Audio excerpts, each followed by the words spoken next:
खुलुमबाय दिनैनि Bodoland इंखं television studio हलाव आं मलेन बसुमतारी दिनैनि मोनाबिलिनि गाहाय रादाबफोराव दं।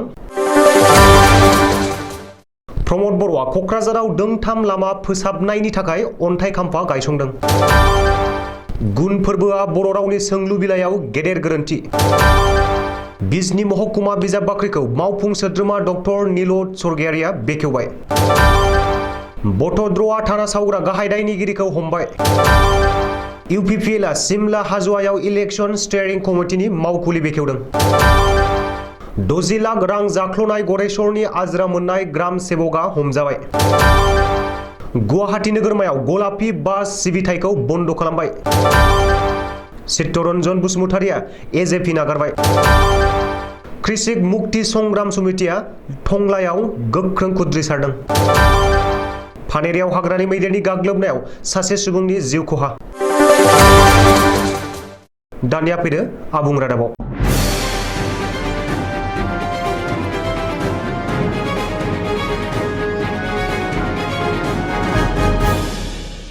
BTCनि गाहाय मावफुं सोद्रोमा प्रमद बर'आ क'क्राझारनि दाब दाब जायगायाव दोंथाम लामाखौ फोसाबनो एबा फाहामनो थाखाय अन्थाइ खाम्फा गायसंदों।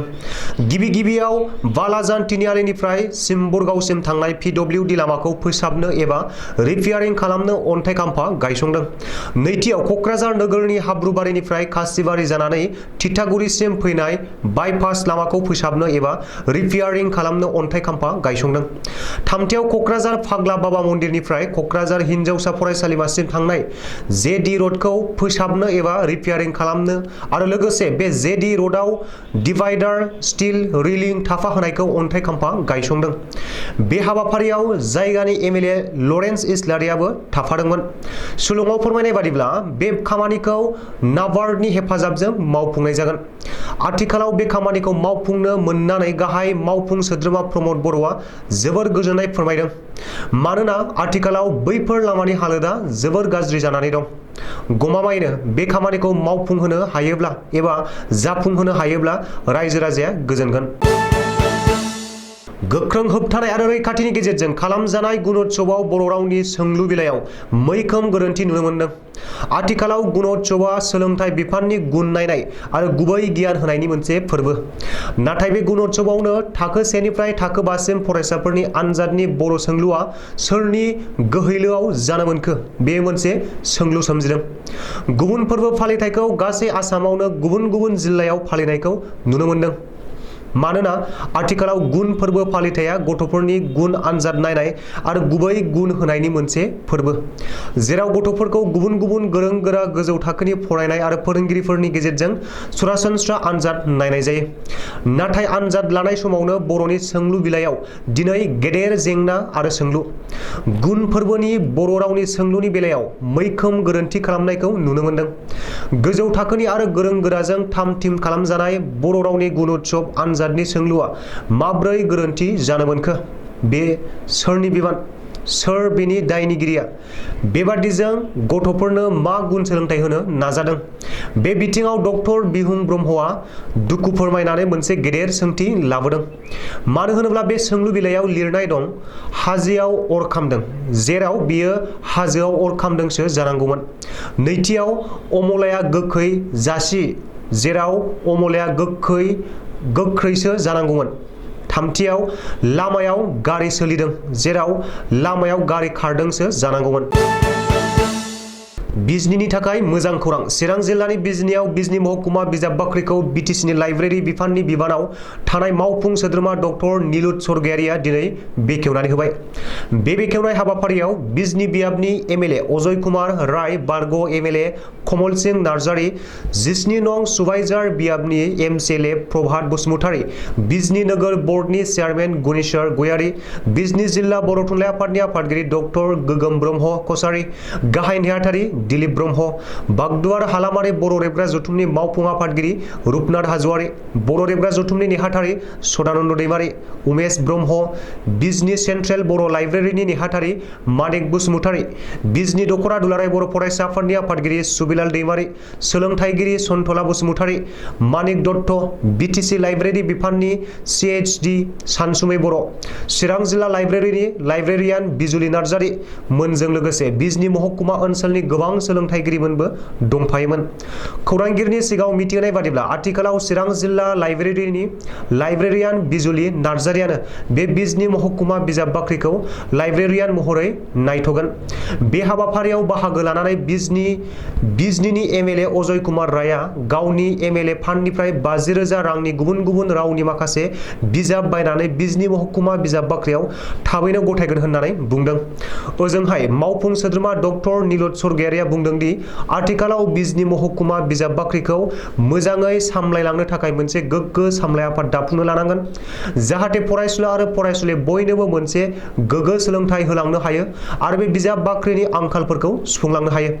जोबनायाव क'क्राझार लाइब्रेरि CHD नि लाइब्रेरियान बिचित्र नार्जारिया बयखौबो साबायखर बावनानै हाबाफारिखौ फोजोबो। बटद्रवा थाना गाग्लोबनाय आरो सावनाय जाथायनि गाहाय दायनिगिरिखौ हमनो हाबाय। बटद्रवा थाना सावनाय जाथायनि गाहाय दायनिगिरि आलाउद्दिनखौ हमबाय। बटद्रवा थानाखौ गाग्लोबना सावनाय जाथायनि उनावनो खारखुमानानै थानाय गाहाय दायनिगिरि आलाउद्दिनखौ दरं पुलिसा एरेस्ट खालामदों। ओरैहाय आलाउद्दिनखौ हमनो हानाय जाथायनि बागै खौरां मोननाय उनावनो नगाव पुलिसा दरंआव रावनाय होयो आरो आलाउद्दिनखौ जिम्मायाव लायो होननानै मिथिनो हादों। मख'नो गोनांदि बटद्रवा थाना सावनाय जाथायनि उनावनो गाहाय दायनिगिरि नगाव पुलिसनि मस्ट वान्टेड आरो खुंखार डाकाति आलाउद्दिना मेसिन नावनि जोहै बुरलुंबुथुर दैमाखौ बारनानै दरं जिल्लायाव थाखुमाना दंहैयोमोन। नाथाय स्रोद सुलुंखौ बिथा खालामना दरं पुलिसा आलाउद्दिनखौ हमो। बेखौबो मख'नो गोनांदि बटद्रवा थाना सावनाय जाथायनि अखानायैनो आसाम पुलिसनि DGP भास्कर ज्योति महन्तआ अनवार हुसैन आरो आलाउद्दिनखौ गाहाय दायनिगिरि होनना फोसावदोंमोन। BTCनि 22 नं खख्लाबारि बियाबाव फैगौ 8 जुन खालि जानो गोनां उफेरा बिसायख'थिखौ लोब्बा लाना UPPL मित्रजोंआ दिनै सिमला हजुआयाव इलेक्शन स्टीयरिं कमिटिनि मावख' बेखेवदों। हजुआयाव UPPL आरो मित्रजोंनि इलेक्शन स्टीयरिं कमिटिनि मावख'खौ बेखेवनानै होयो भबानिपुरनि MLA फणिधर तालुकदारा। 22 खख्लाबारि बियाबाव खुंजानो गोनां उफेरा बिसायख'थिनि थाखाय बिजाथिनि बार बारफुनाय समाव दिनै खख्लाबारि ब्लक UPPL नि बानजायनायाव सिमला हजुआयाव इलेक्शन स्टीयरिं कमिटिनि मावखुलिखौ MLA फणिधर तालुकदारा बेखेवो। मख'नो गोनांदि BJP UPPL आरो GSP मित्रजोंआ जथायै फोसावनाय बिजाथि मन्टु बर'आ गोबां भट लानानै उफेरा बिसायख'थियाव देरहागोन होननानै दाबि खालामदों फणिधर तालुकदारा। साख्रिनिफ्राय आजिरा मोननायनि उनाव आयेन बेरेखायै पेन्सननि रां दिहुनना लानाय गरेश्वर ब्लकनि बारग' ग्राम सेवक इउनिस आलिया हमजाबाय। मुसलपुर पुलिसा दिनै फुङाव अपारेशन खालामना इउनिस आलिखौ हमनो हादों। कामरुप जिल्लानि बेजिरायाव थानाय गावनि न'निफ्रायनो इउनिस आलिखौ मुसलपुर पुलिसा एरेस्ट खालामदों। मख'नो गोनांदि 2019 मायथाइयावनो बै समनि बाक्सा जिल्लानि गरेश्वर जौगाखां ब्लकनिफ्राय इउनिस आलिया आजिरा मोनदोंमोन। नाथाय आजिरा मोननायनि उनावबो मुसलपुर ट्रेजारि मावख'आव नकल फोरमानलाइ होना आयेन बेरेखायै 60 लाख रां दिहुननानै जादोंमोन। बे जाथाया सोराङाव फैनाय उनावनो मुसलपुर ट्रेजारि मावख' मावफारिया थर'नि कलिताया मुसलपुर थानायाव एजाहार थिसनो आरो पुलिसा 77/2021 नम्बराव केस रेजिस्टार खालामना जाथायनि सायाव नायबिजिरनानै गरेश्वर ब्लकनि बारग' मावफारिया आरो थामारहाटनि BDO भुबेन दासखौ एरेस्ट खालामदोंमोन। नाथाय मास्टारमाइन्ड इउनिस आलिया खारखुमानानै दंमोन। रिपर्ट बादिब्ला 60 लाख रां जाख्ल'नायनि सायाव मुसलपुर पुलिसा इउनिस आलिखौ जेरा खालामगासिनो, नाथाय बेनि बागै पुलिसा खौरां बिजोङाव जेबो फोरमायथियाखै। गुवाहाटी नोगोरमायाव आइजो आरो बैसोगोरा सुबुंफोरनि थाखाय जर'खायै सिबिथाय होनाय गलाफी ASTC बासनि सिबिथायखौ बन्द खालामबाय। गुवाहाटी नोगोरमायाव दिनैनिफ्राय गं 21 गलाफी बासनि सिबिथायखौ बन्द खालामबाय। मख'नो गोनांदि गुवाहाटी नोगोरमायाव भ्रमण सारथि बिथांखिनि सिङाव गलाफी गाबनि बेसेन नाङि बास सिबिथायखौ जर'खायै आइजो आरो बैसोगोरा सुबुंफोरनि थाखाय 2019 मायथाइनिफ्राय आसाम रायजोआरि हान्थामेला बिफान एबा ASTC आ जगायदोंमोन। नाथाय गं 21 गलाफी बास सिबिथायखौ दिनैनिफ्राय बन्द खालामबाय। मिथिनो हानाय बादिब्ला गुवाहाटी नोगोरमायाव दिनैनिफ्राय गं 4ल' गलाफी बास सिबिथाया सोलिगोन। बे गं 4 गलाफी बासआ खानापारा जालुकबारि बन्दा जालुकबारिनि गेजेराव खारगोन होननानै आसाम हान्थामेला बिफाननि सुलुङाव फोरमायदों। आसाम जातीय परिषद सुंद'यै एजेपिनि थाखाय गेदेर खहा चित्तरन्जन बसुमतारिया एजेपि नागारबाय। एजेपिनि गायसनगिरि दैदेनगिरि आरो नेहाथारि चित्तरन्जन बसुमतारिया दोलो नागारबाय। खौरां मोननाय बादिब्ला चित्तरन्जन बसुमतारिया एजेपि नागारनाय लाइजामखौ दोलोनि आफादगिरिनो दैथायहरदों। बेजों लोगोसेनो बियो दोलो नागारनायनि बागै ससियेल मिडियायाव पस्ट होनानै बयनोबो फोरमायदों आरो राजखान्थिनिफ्राय उदां जाबाय होननानै लिरदों। मख'नो गोनांदि एजेपिनि गायसनगिरि दैदेनगिरि चित्तरन्जन बसुमतारिया 2021 नि आसाम बिधानसभा बिसायख'थियाव धेमाजि बियाबाव एजेपिनिफ्राय बादायदोंमोन। एजेपिनि बिजाथिफोरनि गेजेराव बांसिन भट मोननो हादोंमोनब्लाबो चित्तरन्जन बसुमतारिया नैथि मासियावसो थानो गोनां जादोंमोन आरो बिसायख'थियाव जेनदोंमोन। चित्तरन्जन बसुमतारिया माजुलि बियाबनि उफेरा बिसायख'थियावबो एजेपिनि जानानै कंग्रेस महाजननिफ्राय गसंदोंमोन, नाथाय बेयावबो जेननायखौ गोमाना लानो गोनां जायो। अदालगुरि जिल्लानि बेन्दोंआव थानाय टंलायाव दिनै अदालगुरि जिल्ला कृषक मुक्ति संग्राम समितिया 2 घन्टा सोमावसारदों आरो खुद्रिसारदों। थागिबि सुबुंफोरनो हानि फाट्टा होनांगौनि दाबिखौ लाना अदालगुरि जिल्ला कृषक मुक्ति संग्राम समितिया दिनै मोनसे 2 घन्टा गोख्रों जखनथाय खुद्रिसारनाय हाबाफारि बानजायो।